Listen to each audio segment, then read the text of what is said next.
ಮನಸ್ಸಿನ ಮಾತು ಚಾನಲ್ಗೆ ಸ್ವಾಗತ. ಈ ಚಾನಲನ್ನು ಸಬ್ಸ್ಕ್ರೈಬ್ ಮಾಡಿ, ಲೈಕ್ ಮಾಡಿ, ಶೇರ್ ಮಾಡಿ. ಬೆನ್ನು ನೋವು ಏಕೆ ಕಾಡುತ್ತದೆ ಗೊತ್ತೇ? ಇತ್ತೀಚಿನ ದಿನಗಳಲ್ಲಿ 80% ಜನರು ಬೆನ್ನು ನೋವಿನ ಸಮಸ್ಯೆಯಿಂದ ಬಳಲುತ್ತಿದ್ದಾರೆ. ಇದು ಒಂದು ಸಾಮಾನ್ಯ ಕಾಯಿಲೆಯಾಗಿ ಬಿಟ್ಟಿದೆ.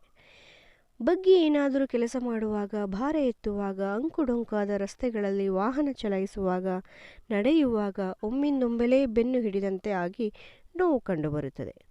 ಬೆನ್ನು ನೋವಿಗೆ ಕಾರಣಗಳು: ಬೆನ್ನು ಹುರಿಯ ಮಣಿಗಳಲ್ಲಾದ ತೊಂದರೆ, ಊತ, ಕ್ಷಯ, ಬೆನ್ನು ಮೂಳೆ ಸೆಳೆತ, ಕೆಲಸದ ಒತ್ತಡ, ಅತಿಯಾದ ಶ್ರಮ, ಕುಳಿತುಕೊಳ್ಳುವ ಭಂಗಿ ಸರಿಯಿಲ್ಲದಿರುವುದು, ಮೂಳೆ ಸವೆತ, ಎಲುಬುಗಳ ಅಶಕ್ತತೆ, ಧೂಮಪಾನ, ಮದ್ಯಪಾನ, ಮಾದಕ ದ್ರವ್ಯ ಸೇವನೆ, ಯಾವಾಗಲೂ ದೇಹಕ್ಕೆ ಶ್ರಮ ನೀಡುವ ಯಂತ್ರಗಳಲ್ಲಿ ಕೆಲಸ ಮಾಡುವುದು, ಉಳುಕು, ಬೆನ್ನು ಮೂಳೆ ಮುರಿಯುವುದು, ಸ್ನಾಯು ಹರಿಯುವುದು, ಅಪಘಾತ, ಸೋಂಕು, ಕ್ಷಯ ಇವು ತೀವ್ರ ಸ್ವರೂಪದ್ದಾಗಿರುವಂಥದ್ದು. ಮಹಿಳೆಯರಿಗೆ ಮನೆಯಲ್ಲಿ ಅತಿಯಾದ ಕೆಲಸ, ಗರ್ಭಿಣಿಯರಿಗೆ, ಶಸ್ತ್ರಚಿಕಿತ್ಸೆ ಒಳಪಟ್ಟವರಿಗೆ, ಅತಿಯಾದ ಮುಟ್ಟು ಹೋಗುವವರಿಗೆ, ಬಿಳಿಸೆರಗು ಹೋಗುವುದು, ಪೌಷ್ಟಿಕ ಆಹಾರದ ಕೊರತೆ, ಕ್ಯಾಲ್ಸಿಯಂ ಕೊರತೆ ಹೀಗೆ ಹಲವಾರು ಕಾರಣಗಳು ಬೆನ್ನು ನೋವಿಗೆ ಕಾರಣವಾಗಿವೆ.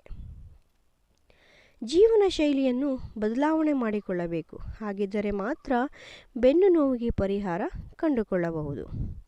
ಹೋಮಿಯೋಪತಿಯಲ್ಲಿ ಬೆನ್ನು ನೋವಿಗೆ ಉತ್ತಮ ಚಿಕಿತ್ಸೆ ಇದೆ. ಆದಷ್ಟು ನೋವು ಬಂದಾಗ ಹಿತಕರ ಭಂಗಿಯಲ್ಲಿ ನಿಲ್ಲುವುದು, ಮಲಗುವುದು, ನೋವಿನ ಭಾಗಕ್ಕೆ ಮಂಜುಗಡ್ಡೆ ಇಟ್ಟುಕೊಳ್ಳುವುದು, ವಿಶ್ರಾಂತಿ ತೆಗೆದುಕೊಳ್ಳುವುದು ಮಾಡಬೇಕು.